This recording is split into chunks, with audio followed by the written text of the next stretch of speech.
Muy buenas tardes para todos. Es un gusto estar nuevamente en contacto en un encuentro virtual. En esta instancia, un poco la temática a abordar va a ser los aspectos a considerar en un control sanitario, tanto en bovinos como ovinos. Y bueno, esta es una instancia que surge en articulación con el Secretariado Uruguayo de la Lana.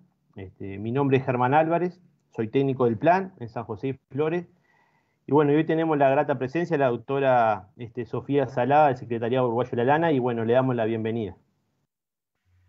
Buenas tardes para todos y bueno, muchísimas gracias nuevamente el plan por organizar esta actividad en conjunto bueno, que abarca justo un tema interesante, que las dos especies que normalmente trabajamos por separado en este momento se juntan y está bueno tratarlas juntos, así que bienvenidos y bueno, nos reencontramos al final de la actividad para poder compartir e intercambiar, que siempre son las instancias más interesantes de estas oportunidades que nos da la virtualidad.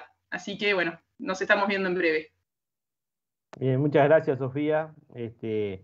Como le decía, un poco la idea que tenemos con la doctora bueno, es abordar estos aspectos a considerar cuando hablamos de un control sanitario, de un control parasitario. Vamos a hacer un poco referencia, sobre todo se va a situar en lo que son las parasitosis gastrointestinales en ambas especies. Y bueno, la idea ahora es compartir una breve presentación, para luego, como decía la autora, estar en el intercambio con ustedes. Pueden a través del chat, de Facebook y de YouTube, hacer las consultas y los comentarios pertinentes. Y también a través del celular tenemos al ingeniero Pablo Ariosa que nos está dando una mano. Ya agradecemos al celular que va a aparecer en pantalla, el 099-268-198. Así que por lo tanto, Guaymirán, adelante con la presentación. Muchas gracias. Bien, nos parece importante, bueno, como comienzo de la presentación y como ya dijimos, va a estar un poco centrada en lo que es la parasitosis gastrointestinal en este caso, pero cuando hablamos de sanidad, bueno, y en este caso puntualmente en este tema, tenemos que tener en cuenta que en un sistema productivo no es solo la sanidad de por sí la que va a generar el buen desempeño de un sistema. Ahora, en un sistema interactúan varios factores, es como una mesa de varias patas, donde la sanidad, pero en conjunto con el manejo, la genética y la nutrición, interactúan entre sí para lograr el equilibrio de este sistema. Nosotros podemos tener una sanidad bien planificada y bien ejecutada, pero si no tenemos en cuenta los otros factores, como ahí están mencionados, debemos tener en cuenta que seguramente fallemos en nuestras planificaciones.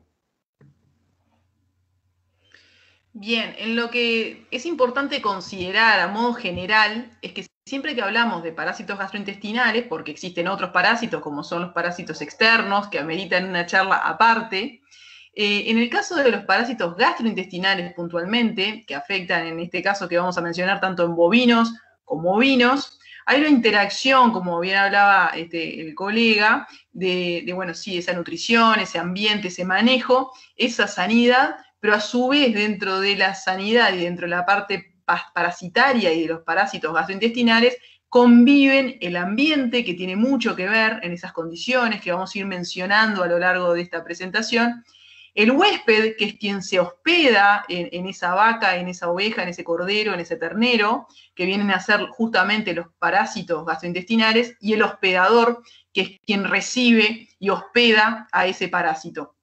En el ambiente está el 95% de la carga parasitaria de un establecimiento y sobre el animal está el 5% de esa carga parasitaria, y será importante tener cuenta entonces ese ambiente. Además, pueden aparecer esporádicamente y dependiendo del ciclo parasitario, pero no queríamos dejarlo de mencionar, otros agentes interactuando en este ciclo, que puede ser un hospedador intermediario, como puede ser en el caso de la fasciola o el parafistomum, que ameritan también una charla aparte y que también afectan nuestros sistemas productivos, pero que es importante tenerlos en cuenta. Así que recordar la importancia de ese 95% en el ambiente y ese 5% en el animal.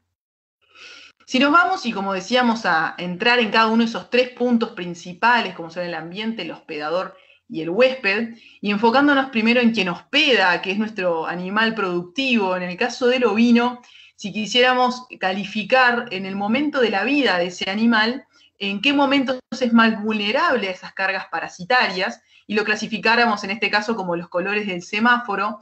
Vemos en esta gráfica que al nivel que nace el animal y a medida que va creciendo en el destete y en la recría, son momentos en donde ese desarrollo de inmunidad va mejorando, pero que no es absoluta y puede tener un quiebre en lo que es esa aparición después como adulto de esa cordera. Es decir, que nacen, tienen un desarrollo de inmunidad y que a lo largo del año y con características que iremos viendo pueden volverse un poco más vulnerables. Entonces, calificándolo con los colores del semáforo, una oveja parida, una oveja dando leche, una oveja en lactancia, podríamos ponerlo como una especie vulnerable, por eso le pusimos la calificación de rojo en cuanto a lo que puede ser enfrentarse a parásitos gastrointestinales, como también un cordero en esa cría y en esa recría también es bastante vulnerable.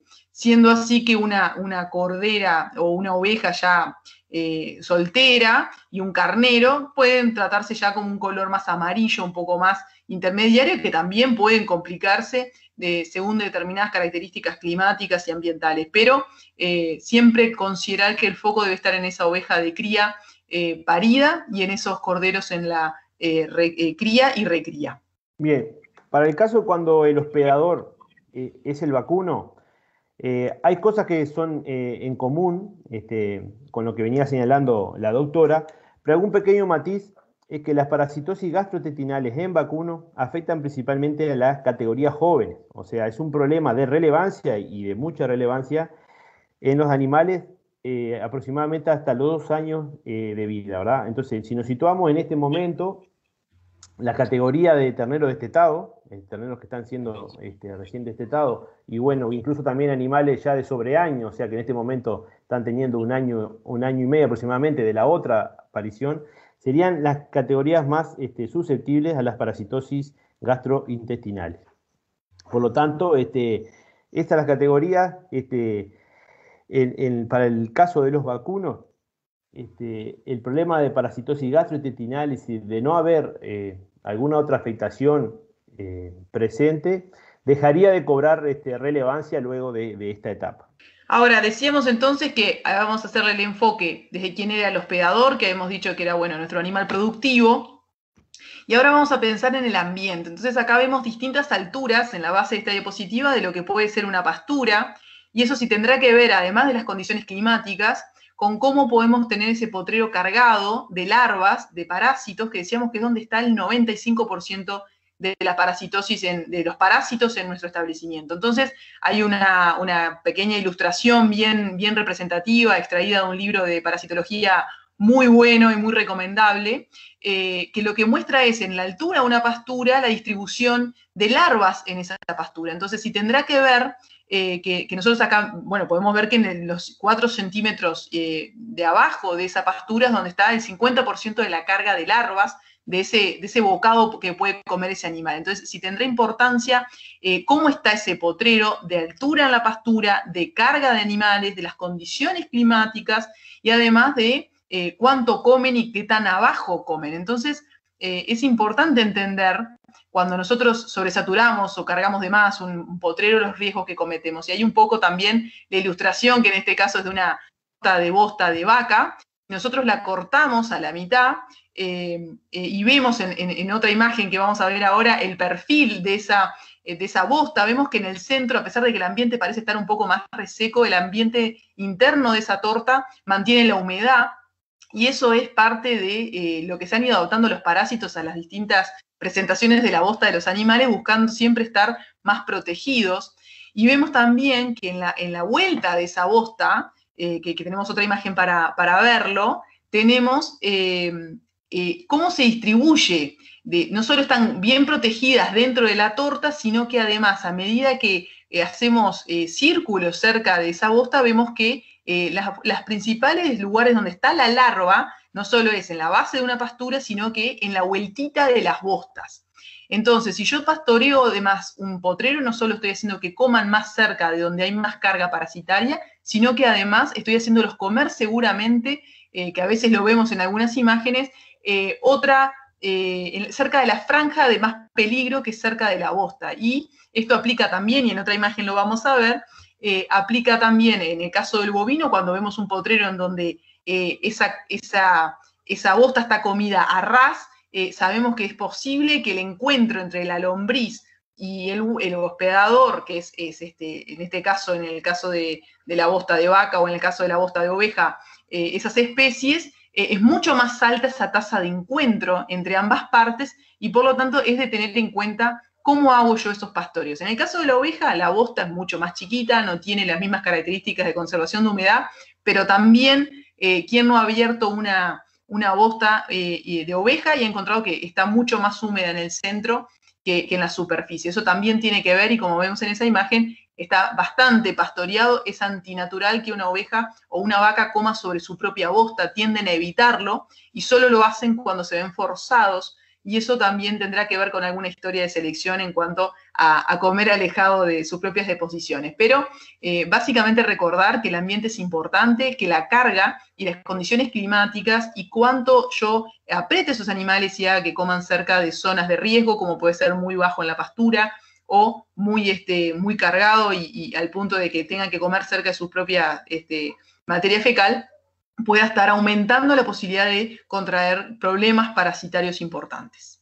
Para el caso del vacuno en el ambiente, un poco la evolución de la contaminación de la pastura, nos parecía importante hacer esta ilustración, también extraída de la fuente que citaba la doctora Celada. Es la época del año donde vamos a vertir las mayores parasitosis son, bueno, en el otoño, en el invierno y principio de primavera. Da un poco esas condiciones ambientales que hacíamos referencia para el desarrollo y la sobrevivencia de esos estados larvarios. El destete, como decíamos hoy, un evento bien importante y, en la vida del ternero, que todos sabemos lo que genera en sí en la vida del animal, un evento de por sí estresante, sumado a que las condiciones ambientales son favorables para la aparición de estas parasitosis, es que generalmente la mayor distribución, decíamos, de estas parasitosis van a ser entonces durante el otoño, el invierno e inicio de las primaveras. Y ahora yendo, ya que hablamos, y en el caso, bueno, refiriéndome a lo que comentaba también el doctor en cuanto a esos momentos en donde se es más vulnerable, él marcaba en los terneros ese momento de destete, pasa lo mismo con los corderos, y mencionábamos que hay otros momentos del año también donde las pasturas se ven mayormente contaminadas, y por eso es importante tenerlo en cuenta, pero además es importante tener en cuenta contra qué parásito estoy trabajando, o sea, en dónde focalizar mi esfuerzo, porque no todos los parásitos aparecen en los mismos momentos del año, y bueno, sí es importante conocer cuál predomina en qué momento del año para tomar las medidas adecuadas. Entonces, decíamos, hoy hablábamos del hospedador, que era la oveja, o el ovino o el bovino, después hablábamos del ambiente y la importancia de ese ambiente, esas condiciones climáticas, esa pastura, cómo está, considerando que el 95% de las lombrices están allí. Y ahora vamos a hablar del huésped, que es la lombriz, que es quien se aloja en nuestro animal productivo, y por eso es importante conocerla y saber en qué momentos del año molesta más.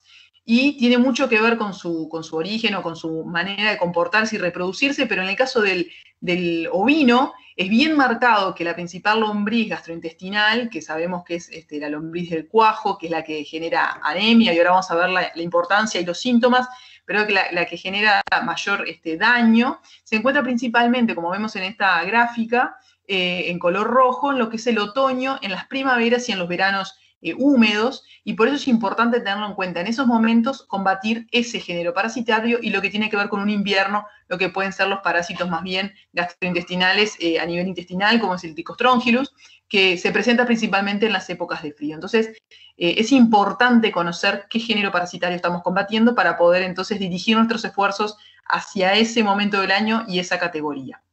Por lo tanto, cuando hablamos de qué depende, ¿verdad?, de ese grado de infestación, de contaminación de una pastura, como ya veníamos haciendo mención, va a depender de la categoría que pastoreó antes.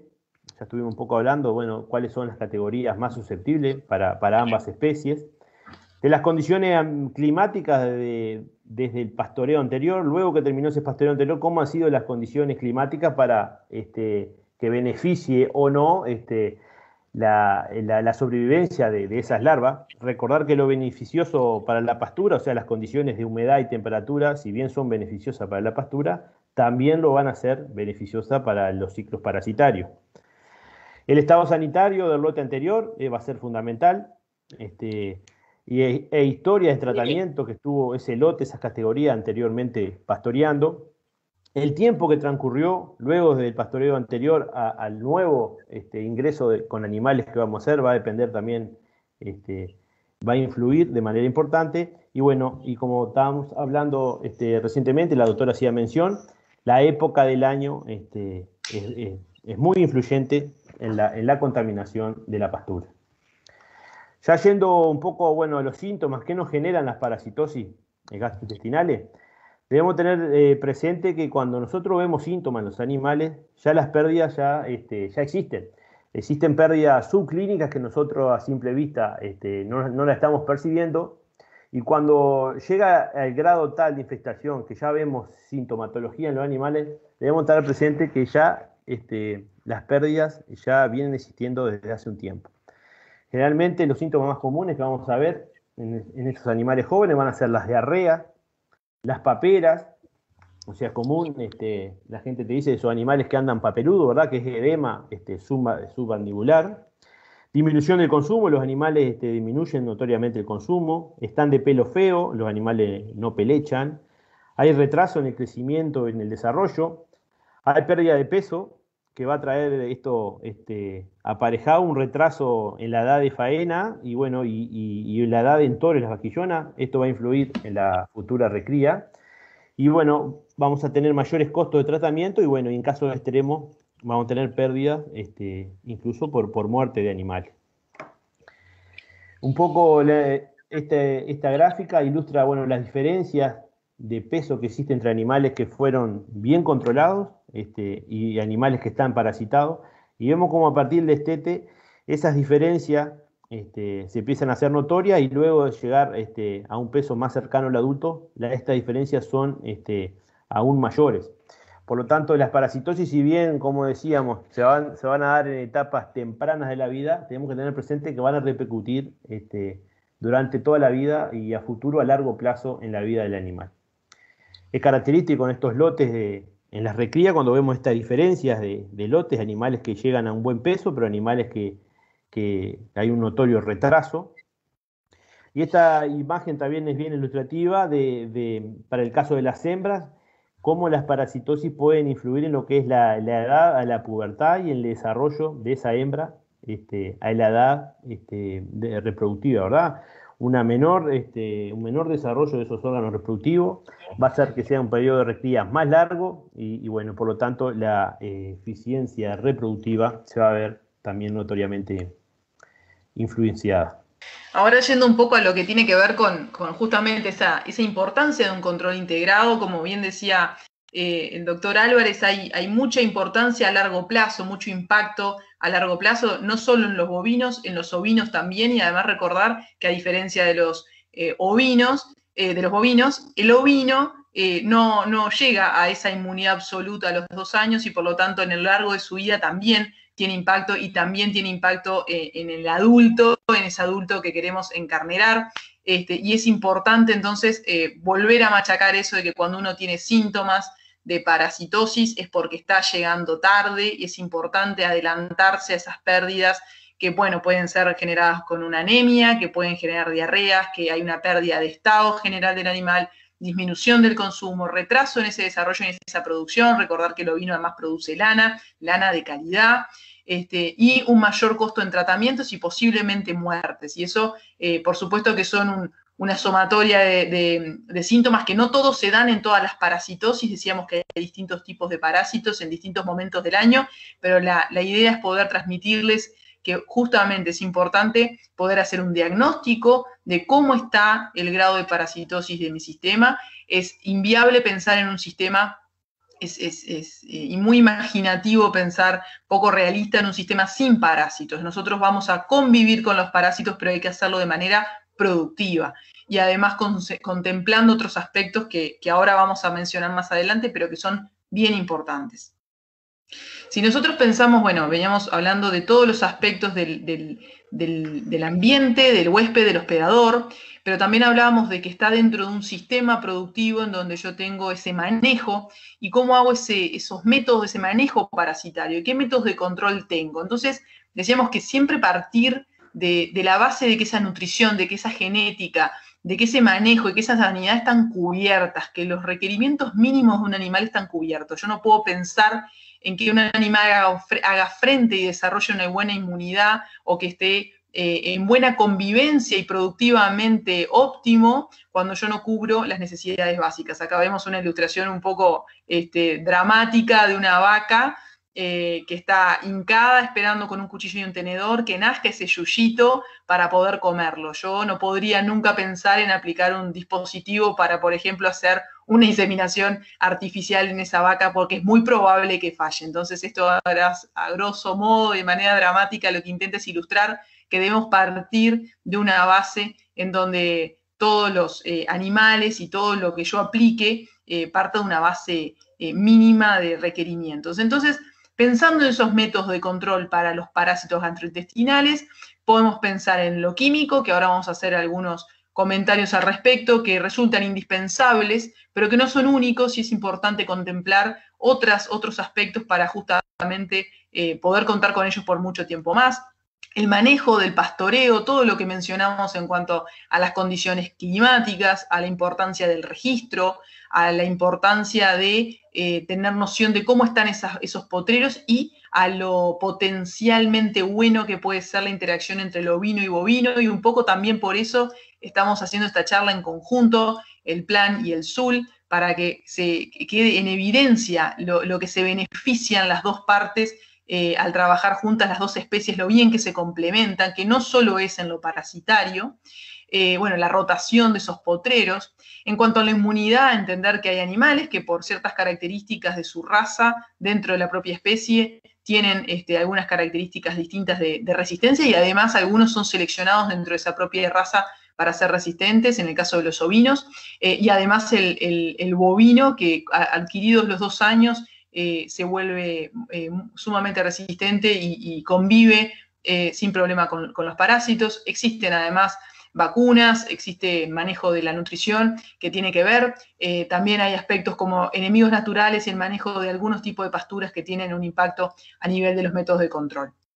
Si nos vamos específicamente a lo que es químico, que decíamos que no puede ser la única herramienta, todo lo que venimos mencionando desde el ambiente, conocer al huésped, conocer al hospedador, conocer los momentos en donde son más vulnerables nuestros animales productivos y donde es más oportunista la lombriz, todo eso tiene que ir acompañado del uso de los antihelmínticos y no podemos solo depositar nuestra esperanza y nuestro optimismo en una molécula química, sino que tenemos que poner nuestra parte en cuanto al manejo y a la nutrición de esos animales. Entonces, tenemos la ventaja que a nivel de ovinos, que no es la misma ventaja que tienen los bovinos, pero a nivel de ovinos hay muchas familias que se llaman las familias de principios activos que tiene que ver cómo funcionan, cómo actúan y cómo están compuestas, en donde tenemos algunas de amplio espectro que matan más de un género parasitario, que decíamos que existen distintos géneros parasitarios, los de espectro medio, que bueno, que dependiendo un poco de la dosis y el momento en que se usen, abarcan distintos tipos de parásitos, no todos, y los de espectro reducido que normalmente están más inclinados a combatir lo que tiene que ver con fasciola hepática, por ejemplo, pero que también tienen una eficacia contra alguno de los géneros parasitarios. Pero acá lo interesante es ver la variedad que hay de principios activos, pero esto no hace que no sea sumamente importante cuidarlos a todos ellos. Bien, siguiendo un poco la línea de la doctora, como bien mencionaba, para el caso de los vacunos, se nos achica bastante la oferta, digamos, de familias disponibles para este tipo de afecciones y por lo tanto recalcar, como ya decía la doctora, la importancia del buen uso de estas drogas se hace fundamental, ¿verdad? Básicamente para el caso de vacuno tenemos 3 grandes familias para lo que es amplio espectro y después un espectro más reducido. Lo que hace fundamental el buen uso de estas drogas y como bien mencionaba la doctora Salada, no es solo la pata fundamental del control. Cuando hablamos de un control, hablamos de un control de integrado, donde bien la herramienta química juega un rol bien importante, pero saber que no es el único.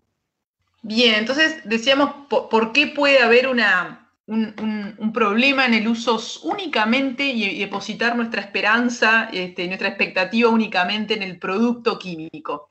Entonces, ha surgido, y veníamos hablando de la importancia de la interacción entre ese huésped, ambiente y hospedador, y dentro de algunas de las cosas que se puede hacer como para ir monitoreando esa carga parasitaria de manera objetiva, es extraer muestras a nivel de recto, de materia fecal, tanto en bovinos como ovinos. Eso se extrae, se manda al laboratorio y se hace lo que se llama un coproparasitario, un examen de la cantidad de huevos de parásito a nivel de materia fecal.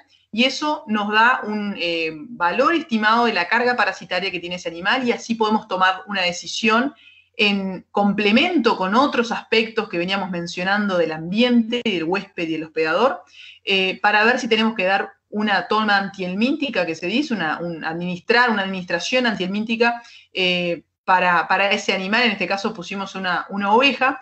Lo ideal en estos procedimientos es hacer ese chequeo de la carga parasitaria de esos animales y en base a eso pesar el animal, en base a la época del año, las condiciones y la categoría, elegir el mejor principio activo, la mejor droga que corresponde para combatir ese parásito, calcular la dosis en base a ese peso, administrarlo correctamente con un aplicador que esté bien calibrado, y a los 10 días chequear el efecto de esa droga en mi animal y chequear que realmente haya carga o no y si quedó o no carga.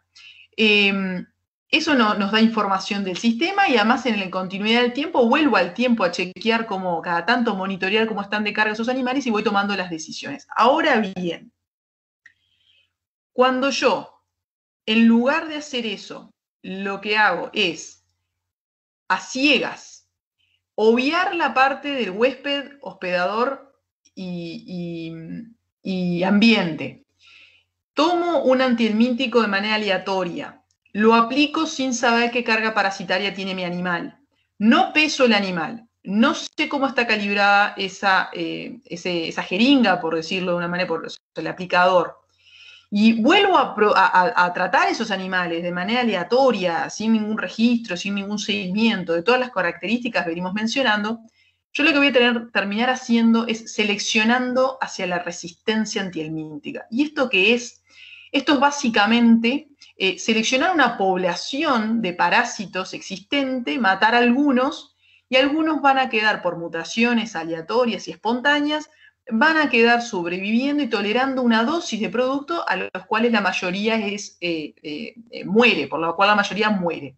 Entonces quedan algunos individuos de esa población que además después se reproducen y hacen que cada vez que yo dé esa toma de esa dosificación antihelmíntica de manera aleatoria y sin ningún control y sin ningún seguimiento, termine generándome una población de parásitos que cuando yo les doy nuevamente ese producto no surta efecto y termino teniendo pérdidas importantes a nivel de mi sistema. Por eso es importantísimo tener conciencia del grado de resistencia del establecimiento y tener conciencia de la frecuencia de los tratamientos, que es una de las causas de la aparición de esa resistencia.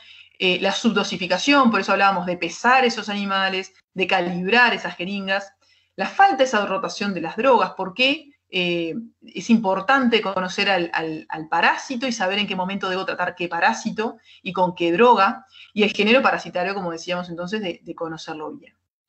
En cuanto a cómo aparece la resistencia, yo pienso en, por un lado la seleccionamos nosotros con esos tratamientos no hechos de manera correcta, no teniendo en cuenta todo lo que decimos que es importante tener en cuenta, además de la molécula que yo elijo, de esa droga que yo elijo, por eso no depositar solo en la droga, tener todo lo demás incorporado en esa decisión dentro del manejo parasitario, y la otra opción es comprarla hecha. Y con esto nos referimos a que como la resistencia y la selección que uno hace con esas aplicaciones aleatorias y bajo esas condiciones que mencionábamos es dependiente de cada establecimiento, o sea, cada establecimiento hace ese manejo a su manera, entonces esas lombrices van a estar seleccionadas de manera bastante diferencial.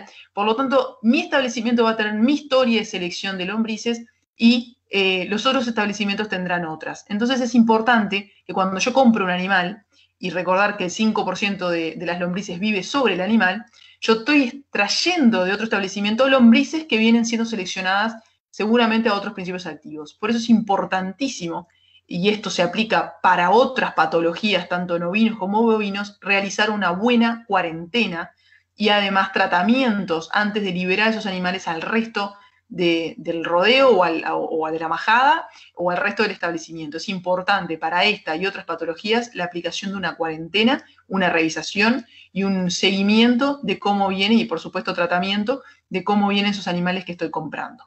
Bueno, dicho esto, la importancia, bueno, que para diseñar un adecuado plan sanitario, con el asesoramiento de nuestro veterinario, del veterinario de confianza, un poco haciendo referencia a lo que ya venía nombrando la doctora Salada, bueno, conocida cuáles son las drogas que son eficaces, replantear estrategias de control. Como bien mencionaba la doctora Salada, que la resistencia es específica para cada establecimiento, un poco de acuerdo al historial y al manejo que han tenido esas parasitosis y esas drogas. Y la importancia de aplicar un control integrado de los parásitos, ¿verdad? Un poco lo que veníamos haciendo referencia. Por un lado con el control químico, con antihelmíntico, pero a esto sumado lo que es el manejo de las pasturas, el manejo de los animales, o sea, el manejo con distintas categorías y con distintas especies, y fundamental el monitoreo y registro, que también la doctora hacía referencia al tema de monitorear las cargas parasitarias mediante los copros parasitarios. En lo posible determinar cuáles son los parásitos problemas en nuestro establecimiento, y bueno, y en etapas de seguimiento con muestreos, o el hecho de animales centinelas, también animales que nosotros podamos ir monitoreando sobre ellos la población, cómo se vienen comportando las poblaciones parasitarias en nuestro establecimiento. Y por último, como bien mencionaba la doctora ahora sobre el final, el tratamiento al ingreso y la cuarentena se desprende fundamental para ambas especies y para evitar la introducción de problemas a nuestro establecimiento. Bueno, entonces ahora para ir un poco cerrando, que la idea era hacer como un mapeo general de algunos aspectos y poder generar inquietudes para poder después seguir conversando. ¿Qué aspectos debemos siempre tener en cuenta? Que los tratamientos químicos siguen siendo imprescindibles y por lo tanto hay que maximizarlos, lo que comentábamos. Además, determinar qué drogas, como decía el compañero, que sigan siendo eficaces, rotarlas, hacer un asesoramiento veterinario, y esto lejos de querer ser, a veces bromeamos con eso, un poco de autobombo, pero hay algunas temáticas que son inherentes a alguna profesión, es importante asesorarse, enfatizar en el seguimiento de esos terneros en ese primer verano, en el primer invierno y otoño, y en los corderos durante la cría y la recría, así como en esas ovejas en lactación, aprovechar el beneficio de este vínculo entre el ovino y bovino. Y lo que es bueno para el control es malo para la resistencia, y evitar ese gatillo fácil, esa dosificación a ciegas. Al introducir un animal o varios animales, siempre hacer un tratamiento y una cuarentena. Y siempre, bueno, decíamos esto y cerrando, invierta en un veterinario más que después en andar apagando incendios, que eso siempre va a ser mucho más productivo. Muy bien, bueno, muchas gracias y bueno, ahora vamos a estar en contacto con ustedes para el intercambio y las preguntas.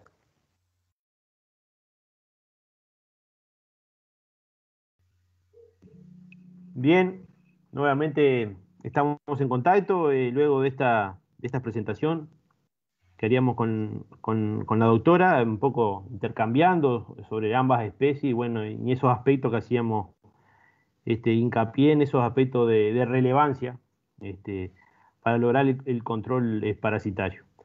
Agradecerle a toda la gente que se ha estado contactando, tanto al teléfono, que digamos hoy al principio, que aparece en pantalla, el 099-268-198.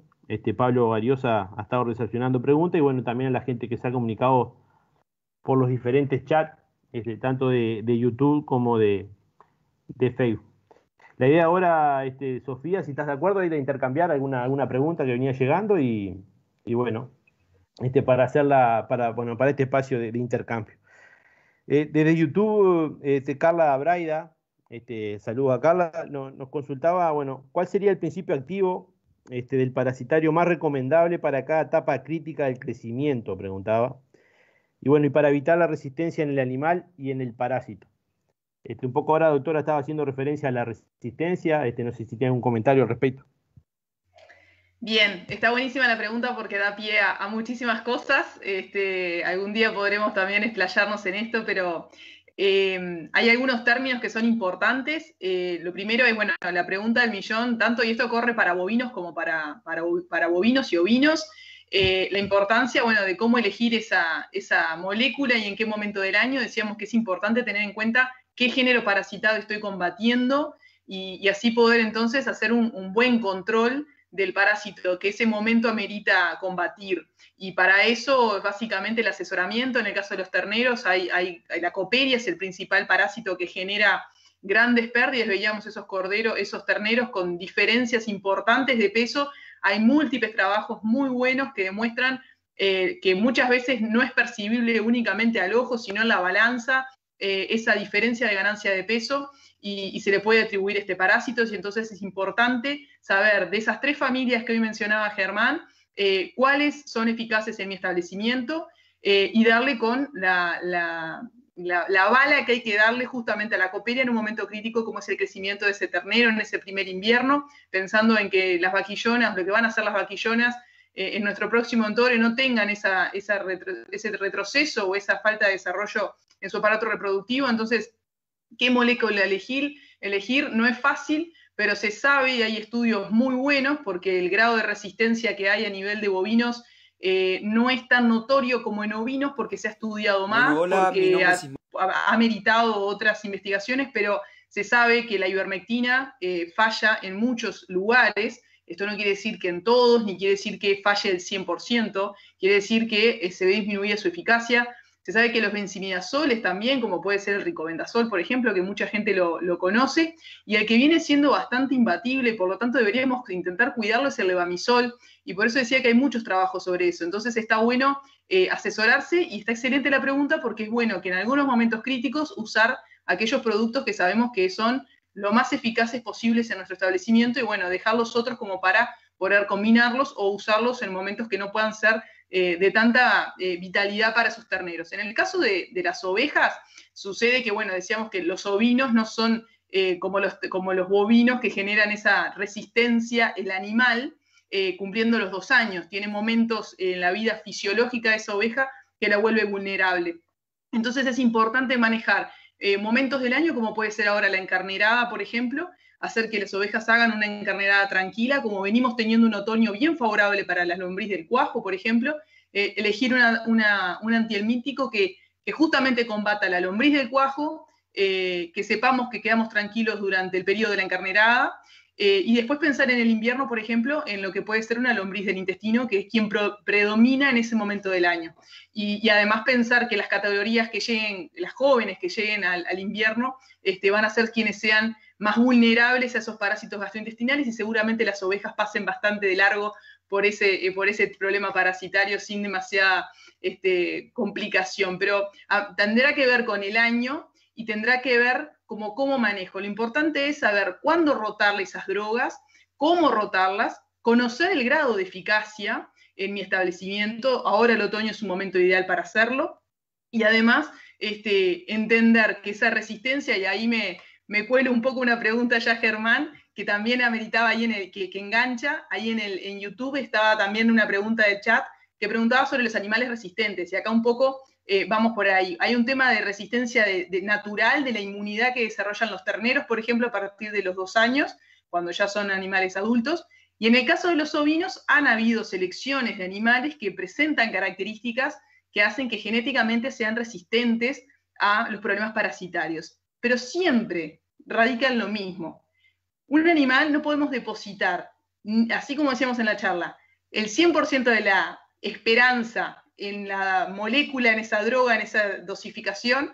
Tampoco podemos hacerlo en un animal resistente. Ese animal se va a manifestar resistente en la medida que yo le haga una buena cría, una buena recría, que esa madre cuando lo gesta esté en buenas condiciones, que sus desafíos parasitarios sean moderados de manera que pueda desarrollar cierto conocimiento a lo que es un desafío parasitario y así irlo sobrellevando. Ese animal resistente lo que tiende a hacer es tolerar ciertas cargas que la mayoría disminuirían su producción, o sea, lo hace más compatible con la producción.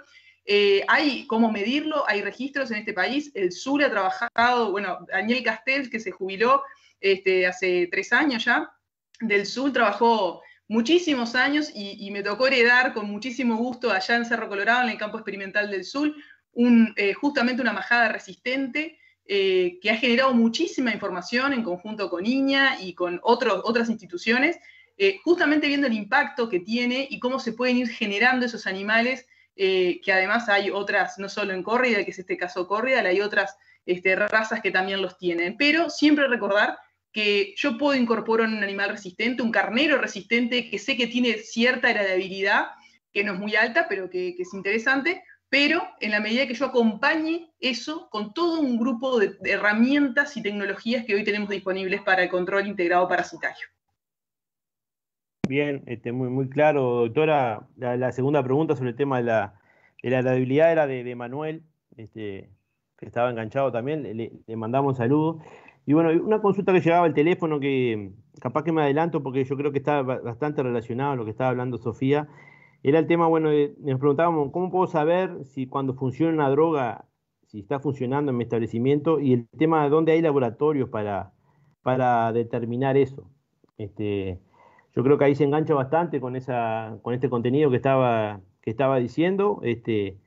La importancia, yo creo que un comentario antes de darte el pie, Sofía, de la resistencia, como así, que tratamos de dar en la presentación, y ahora la doctora reafirmaba, era el tema que muchas veces está la percepción que hay resistencia a tal droga y ya se generaliza, bueno, tal droga es resistencia. Y tener siempre presente que la resistencia es individual de cada establecimiento, de acuerdo a esas cosas que estuvimos dando, a la historia previa, de qué droga estamos hablando y de qué parásito estamos hablando. Tener presente que nuestro manejo va a determinar en gran medida si hay resistencia o no. No quiere decir que si yo tengo resistencia o el vecino tiene resistencia, yo necesariamente tenga que tener resistencia a determinada droga. Yo creo que un poco eso es reafirmarlo, porque muchas veces en contacto con los productores nos dicen... dice que hay resistencia a tal droga, y sí, en algún establecimiento existe, pero no necesariamente tiene que haber en todos los establecimientos. No sé, Sofía, si tenía un comentario más, sino el tema ese del laboratorio que preguntaban, bueno, cómo saber y dónde se encuentran esos laboratorios.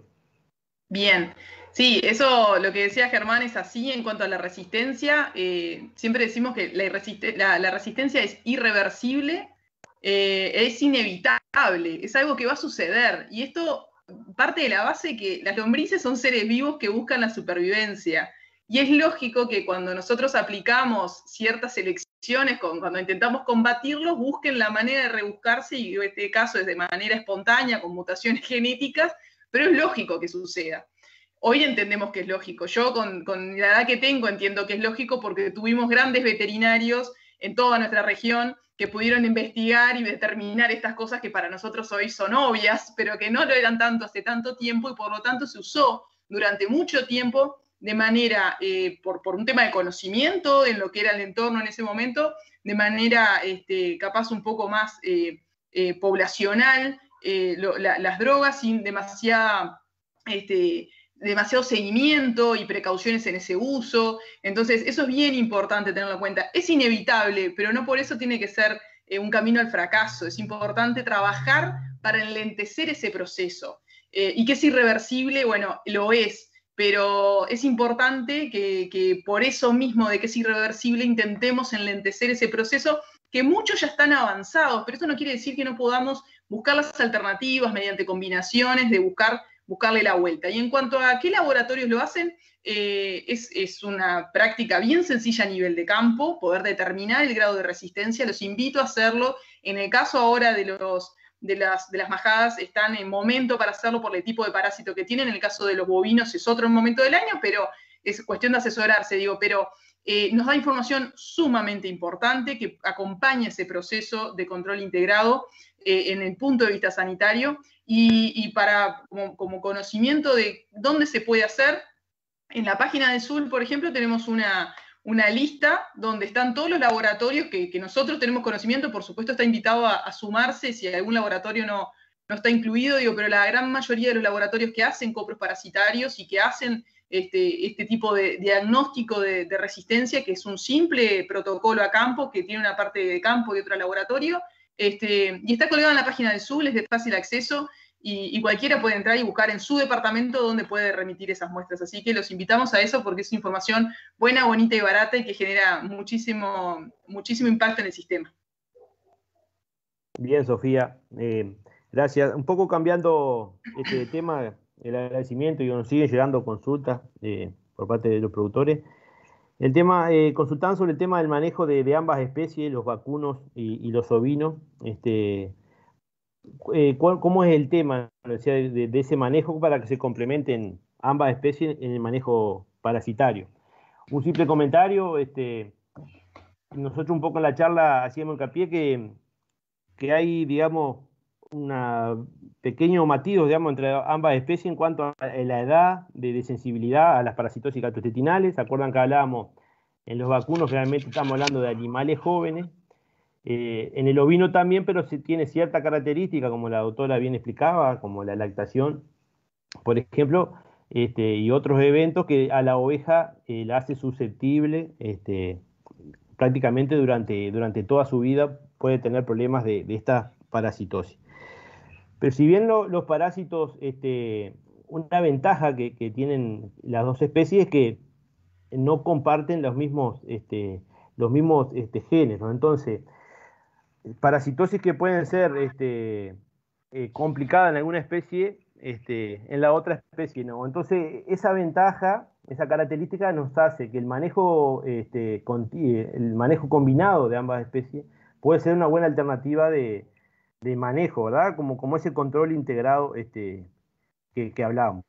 Por lo tanto, si nosotros vamos a entrar con categorías susceptibles, por ejemplo, de vacunos, la importancia que anteriormente sea pastoreado con ovino o con categorías bovinas que no son susceptibles, por ejemplo, categorías adultas, es una medida de manejo que se realiza y tiene su éxito.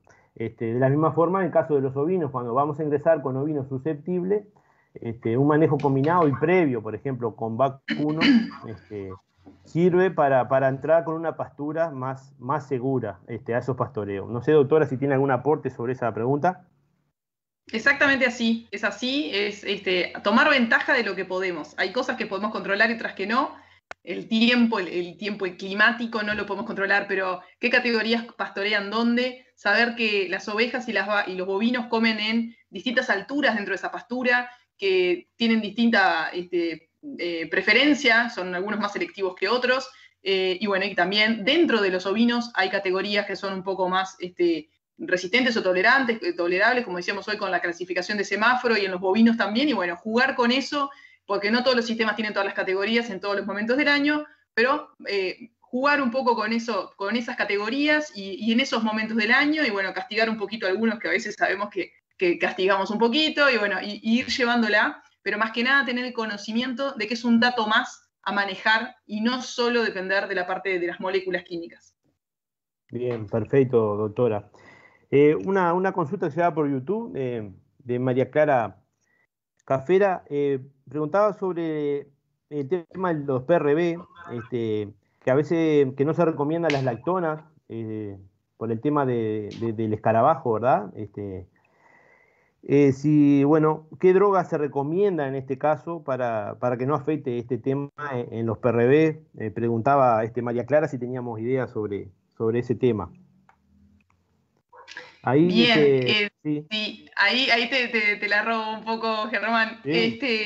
Sí, en realidad hay información, los guacén o los rotativos tienen muchísimo más tiempo, tienen como todo modas, ahora volvió un poco hace unos años, y la realidad es que el tema parasitario hay opiniones encontradas, no hay tanta investigación, la hay, pero no es tanta y tan vasta como en otros sistemas, por un tema de popularidad y de cantidad de capacidad de transferencia. Siempre pensemos que muchas veces la razón de ser de una investigación es la capacidad también de poder, después que abarque la mayoría de los productores, y en ese momento claramente no no se generó tanta información, la hay, pero no es tanta. Lo que sí es cierto que algunos sistemas prefieren dejar por fuera la lactona por cómo llega a la bosta, a la torta a nivel de suelo, que no sucede así con, por ejemplo, las otras moléculas disponibles para bovinos. Lo que también es importante es recordar que si yo tengo un sistema, y con todo lo que veníamos charlando hoy, hay que ver la pertinencia de la aplicación de un antihelmíntico, si esa categoría que yo estoy haciendo rotar la necesita,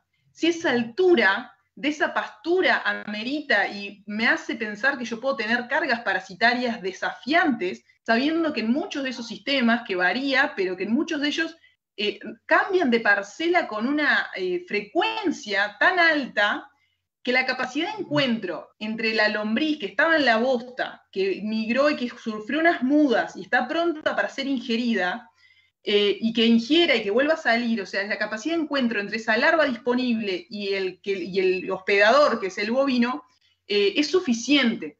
Nosotros cuando hacemos esos pastoreos rotacionales, lo que estamos cambiando es la capacidad de encuentro entre el huésped y el hospedador, con bastante control sobre el ambiente. Entonces, por eso, más que nunca, en estos sistemas hay que tener bien ajustado, obviamente que el tema nutricional, porque no creo que nadie cambie la parcela porque tiene muchas lombrices, sino por la comida, pero sí tener en cuenta de que en muchos sistemas se come muy a ras, capaz que eso es un defecto, que en algunos sistemas permanecen demasiado, y en otros permanecen tan poco que no dan a que esa tasa de encuentro sea lo suficientemente alta, que capaz que hoy en la charla no lo dijimos con lo suficiente énfasis, pero parte de ese ciclo es esa capacidad de encontrarse. Por eso la importancia de que los animales no coman cerca de la bosta. Cuando la bosta es pisoteada, veíamos que la torta de la vaca, por ejemplo, mantiene la humedad dentro. Entonces, si es pisoteada, normalmente expone a que esos huevos que estaban con esa protección, ese galponcito, se pierdan.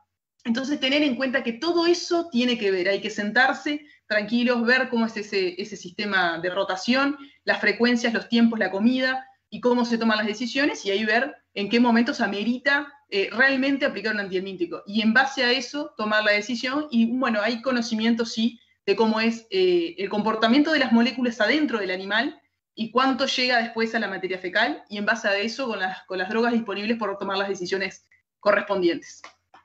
Bien, muy, muy claro, doctora. Te dio bastante la línea el comentario. Compartimos un par de comentarios, y en realidad no son consultas, pero está bueno compartir con la audiencia. Arturo Peraza preguntaba, bueno, acotaba el tema del monitoreo.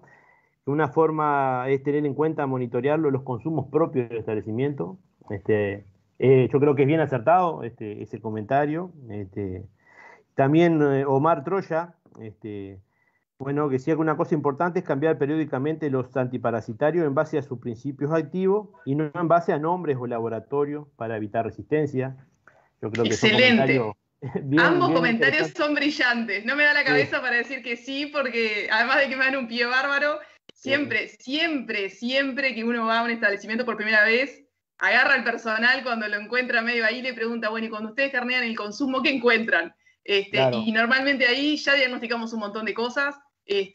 Porque es así, porque es cuando se ven las cosas muchas veces en el consumo. Hoy mencionaba Germán los animales centinela, un poco es eso, como ese animal no se va a consumir, normalmente no se le da no se le hace una desparasitación, y después cuando llega al momento del consumo me está dando una idea de cómo viene la pastura. A veces se puede hacer directamente, tener animales pastoreando y monitorear solo esos animales. Y sin duda, y agradezco ese comentario porque además complementa absolutamente lo que a grosso modo quisimos mencionar, pero siempre mirar el principio activo, es decir, la letra chica y que dice a qué concentración viene el producto. Un poco, bueno, nosotros ahora con Germán también vamos a participar juntos en Expo Melilla virtual, que es de esta semana, y vamos a hablar un poco de los específicos veterinarios y sus buenas prácticas, y vamos a hablar de eso, de mirar el principio activo. No creamos que porque cambiar de marca estoy cambiando de droga y estoy rotando. Posiblemente hay 5 o 6 tipos de ivermectina, por decirlo de una manera, de distintas marcas o más incluso, pero sigue siendo ivermectina al 1%. Así que brillante cualquiera de los dos comentarios. Muchísimas gracias por hacerlos. Sí, totalmente de acuerdo, doctora. Y con respecto a eso, que también en esa charla que hacía mención, vamos a comentar algo. los productos utilizados, digamos, en Uruguay y aprobados en Uruguay, son productos que pasan exigentemente pruebas de calidad, ¿verdad? Por lo tanto, si nosotros usamos ese tipo de producto aprobado por la autoridad competente, que en este caso el Ministerio de Ganadería, tenemos esa tranquilidad que lo que estamos dando, si lo damos las condiciones adecuadas y respetamos las indicaciones del fabricante y bueno, y condiciones de conservación, etcétera, etcétera, estamos seguros que estamos dando un producto de calidad a nuestros animales. Diego por YouTube decía, bueno, un poco en la línea que veníamos hablando, dice, preguntaba si no alcanza con rotario combinar modos de acción diferentes para hacer un plan básico anual.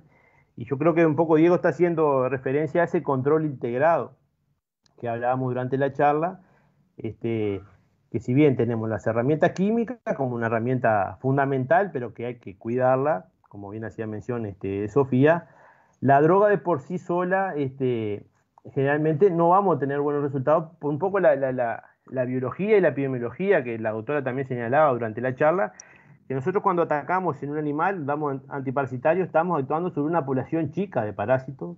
Sobre un animal hablamos que hay un 5% de la población total. Por lo tanto, tenemos que tener en cuenta ese número, que si nosotros estamos dando un antiparasitario animal, estamos atacando esa población. Si nosotros no tomamos otra medida, tanto sea manejo de especies, de pastoreos, como hablábamos, manejo de pastura, es casi imposible que nosotros fuéramos a controlar de manera correcta la parasitosis. Sin duda que es más fácil. Es mucho más fácil. Y es mucho más fácil agarrar la agenda en enero y hacer un circulito en todos los primeros 5 días del mes y decir, en este momento le damos toma. Y le damos un año, un mes una cosa y al otro mes la otra, y con eso me voy a la veterinaria una sola vez, compro todo una sola vez, lo doy y se lo dejo al personal y me desentiendo. Es probable que funcione un año y es probable que funcione 2. Y dependerá de las categorías que manejen en ese sistema. Y es probable que dependa de si fue un año seco, de si fue un año con buena disposición forrajera, si esas vacas dieron buena leche y esos terneros se destetaron gordos o se destetaron cruzando panzoncitos y peludos. Y dependerá de muchas cosas para que tengamos que llamar, y siempre jorobamos que no es autobombo, siempre lo decimos entre los colegas, pero hay veces que es necesario llamar a un veterinario que se encargue de esas cosas y que armar un plan que sin duda va a tener una estructura base, que va a tener algo parecido a eso, decir, bueno, todos los primeros días del mes monitoreo y veo cómo está la pastura y veo hace cuánto y registro. Ahora, y esto amerita comentarlo, hay un grupo de veterinarios argentinos que son impresionantes, que han trabajado, y parte de la bibliografía que usamos, gran parte, fue de ellos, en conjunto con colegas de acá de Uruguay, que son los que han generado toda la información en cuanto a gastrointestinales, que por suerte tenemos esa gente que hoy ya algunos se están jubilando y otros ya se jubilaron hace rato, pero que han generado material impresionante. Y ahora, con ya gente jubilada, pero con inquietud de que esa manera de registrar, y convencidos de que la manera de registrar es importante, largaron una app. La pandemia generó que el ocio de estar encerrados en Argentina, que fue mucho más estricto que acá, generaron una app. Entonces, el doctor Fiel, el doctor Estefan y toda una barra de séquitos que tienen de gente que los queremos y que además muchos lo apoyan y saben un montón como ellos, generaron una app. Y en esa app no te dice qué toma dar según cosas aleatorias. Te pide una serie de datos que te obliga a registrar la altura de la pastura, la permanencia de esos animales, qué categoría era, las precipitaciones, el grado de humedad, y se variará en Argentina, que es enorme, que por lástima por ahora es solo para Argentina, esperemos que en algún momento se pueda volver internacional. Pero si será importante que gente que durante 30, 40 años trabajó en gastrointestinales genere una app en donde la app lo que hace justamente es pedirte un montón de datos. Y lo último que te dice es, bueno, si querés, sería recomendable, asesórese con su veterinario, sería recomendable aplicar un antihelmíntico, no te dice cuál, pero sí es importante, antes de ese punto, hacer todo lo anterior. Así que, en realidad, hacer el ejercicio que tenemos que incorporar de que, bueno, si yo quiero hacer un manejo integral parasitario, puedo agarrar un almanaque y decir, en tales fechas yo tengo que estas cosas tenerlas en cuenta. Ya vimos en qué momentos y en qué categorías es importante tenerlo en cuenta. Quienes están con ovejas normalmente sabrán que estuvieron casi un año de libre tranquilidad con el tema parasitario, porque estuvo muy seco y que ahora se empezó a complicar. Entonces, entenderán más que nunca la importancia de una seca frente a los problemas parasitarios. Entonces, bueno, remarcar eso, el registro de las de distintos elementos que contemplan este plan. Bien, bárbaro, doctora. La idea un poco, tengo 3 o 4 consultas más, ir redondeando por un tema de tiempo también, pero le junto 2 preguntas en una, doctora, y después cerramos con una última. Se la hago a usted porque son específicamente el tema ovino. Nos preguntaba Karen por el tipo de principio activo para ovejas preñadas, teniendo en cuenta el cordero, la menor afectación del cordero. Yo creo que es bien pertinente y recurrente esa pregunta. Y Norman Martin, al cual le mandamos un saludo, preguntaba cómo valoramos el sistema FAMACHA para el tema de gusano del cuajo en los ovinos. Así que, doctora, ¿algún comentario? Genial. Bien, en cuanto... Es excelente, las 2 preguntas están buenísimas y son bien al lugar. Voy a arrancar por la última. En cuanto a FAMACHA, es una excelente herramienta. Es sudafricana, Fafamalan, que es la sigla de FAMACHA. Lo que hace es determinar el grado de anemia del principal parásito que tienen problema en Sudáfrica, es justamente la lombriz del cuajo, que come sangre y por lo general genera anemia en el animal. Entonces, como ellos lo que vieron era que el grado de anemia se relacionaba con la cantidad parasitaria.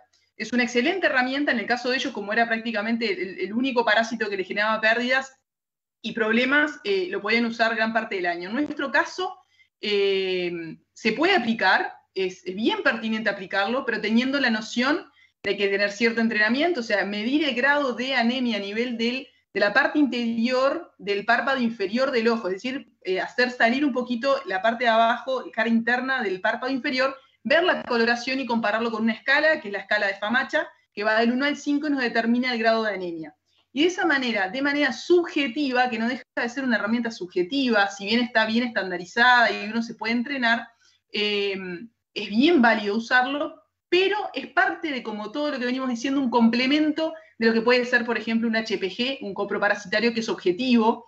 Está bueno para ir monitoreando y decir, bueno, como viene seco, les hago FAMACHA cuando justo pasan por los bretes, entonces les hago un FAMACHA y espero una semana más para hacerles un HPG, y ahí voy teniendo la herramienta como un complemento. Lo tomamos como un complemento muy bueno y que tiene su gran aporte dentro de ciertas circunstancias y que sirve solo para aquellos parásitos que chupan sangre, que es la lombriz del cuajo, que está principalmente en el otoño y en la primavera y en veranos húmedos. Entonces, en el invierno en realidad me quedo media corta. Si depende, le voy a mirar el ojo, va a estar bien, va a estar rojito, pero es probable que esté capaz con una carga parasitaria importante a nivel intestinal, que es otro parásito.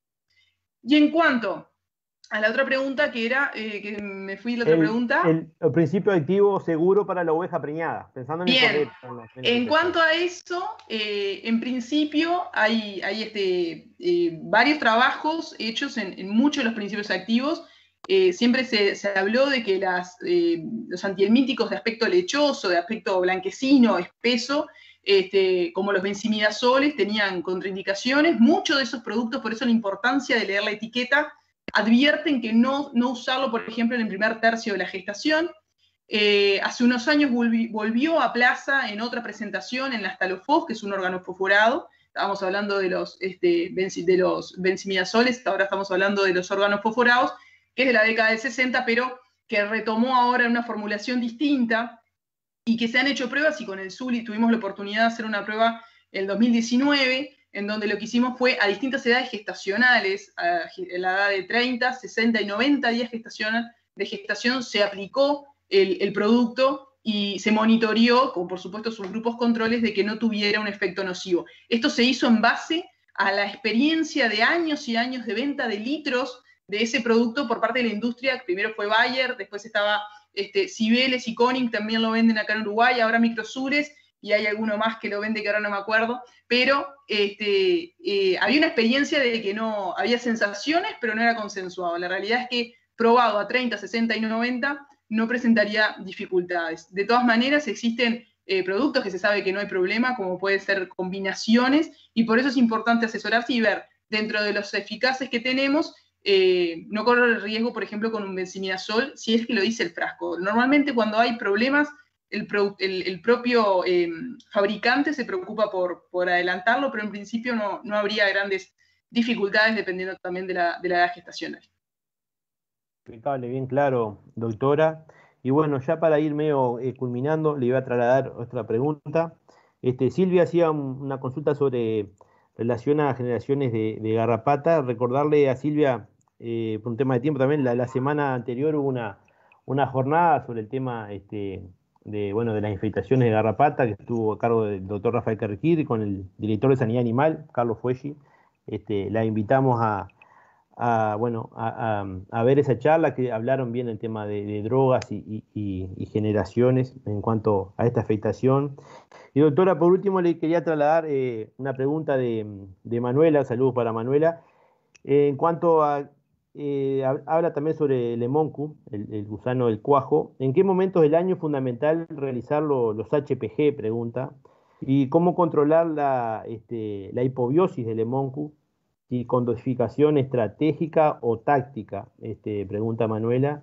Este, Capaz que está bueno y medio para ir cerrando algún Bien, comentario sobre el tema del es hemoncu. una pregunta difícil para ir cerrando porque es larga, pero ¿hay alguna otra charla que dimos el año pasado en la campaña Vamos por Más Corderos, en la que era sobre lactancia, que centra un poquito más en lo que es la hipobiosis? La hipobiosis es parte de esto que decíamos nosotros, de esa tendencia que tiene el parásito, que es natural y que debemos entender, no tenemos por qué creerlo, pero tenemos que entenderlo.